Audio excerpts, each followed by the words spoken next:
இந்த மக்கள் சந்திப்பு நிகழ்ச்சி நடைபெறக்கூடிய இடத்துல எவ்வளவு கடைகள் இருக்குது, எவ்வளவு ரேட் விற்கிறாங்க? கடைகள்லாம் நிறைய இருக்குங்க. இந்த ஒரு கடை பார்த்தீங்கன்னா பொங்கல் 100 ரூபா, இட்லி 3 இட்லி 50 ரூபா.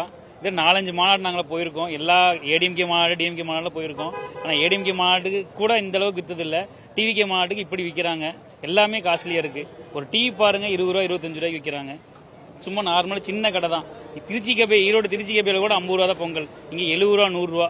பாருங்க மக்கள் எத்தனை பேர் நிற்கிறாங்க, என்ன பண்றாங்க. எல்லாத்துக்குமே காஸ்ட்லியாக தான் பண்றாங்க. மற்ற நாள் வந்தோம்னா இங்கே வெறும் 30 ரூபா பொங்கல், இன்னைக்கு 100 ரூபா பொங்கல். இப்படி இன்னைக்கு ஒரு நாளில் சம்பாரிச்சு என்ன பண்ண போறாங்க? வரவங்களுக்கு ஏதோ ஒன்று பண்ணலாம்ல. இப்படி பண்ணிட்டு இருக்காங்க. மக்களுக்கு அராஜகத்தோட இது பெரிய இதா இருக்குங்க. கொஞ்சம் பார்த்து நீங்களா பார்த்ததை கவனிக்கும். எந்த அளவுக்கு கூட்டமா இருக்குது? கூட்டம் வச்சிருக்காங்களா? கூட்டமும் நல்லா இருக்கு. ஆனால் ஹைஜீனிக்காவும் கிடையாது. ஒரு பாக்கு மட்டும் தடையில கொடுக்குறாங்க.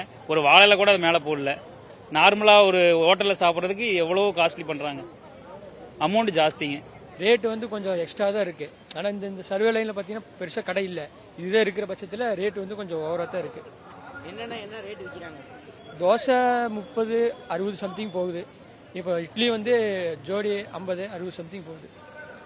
ரேட்டு கொஞ்சம் ஓவராக தான் இருக்கு. பொங்கல் எவ்வளவு விற்கிறாங்க? பொங்கல் வந்து 100 ரூபா 70 ரூபா சொல்றாங்க. வழக்கமான நாட்கள் எவ்வளவு இருக்கும் இந்த ஏரியாவில்? வழக்கமான நாட்டில் ஒரு தோசை ரேட்டே 15 ரூபா காஸ்டிங் தான் வரும். இப்போ என்ன ரேட்டுன்னு தெரியல, கொஞ்சம் எச்சாவே இது பண்ணுறாங்க. ஆனால் நார்மலாக வந்து 10 ரூபா 20 ரூபாய்க்குள்ள தான் இருக்கும். ஆனால் இப்போ பார்த்தீங்கன்னா 100 ரூபாயிலேருந்து 150 ரூபாய்க்குள்ள விற்றுக்கிட்டு இருக்காங்கன்னா, ஏன்னா இங்கே வந்து பெருசாக இது கடை எதுவும் இல்லை. இது ஒரு கடை 2 கடை இருக்கனால தான் இவ்வளோ ரேட் வச்சுட்டு இருக்காங்க.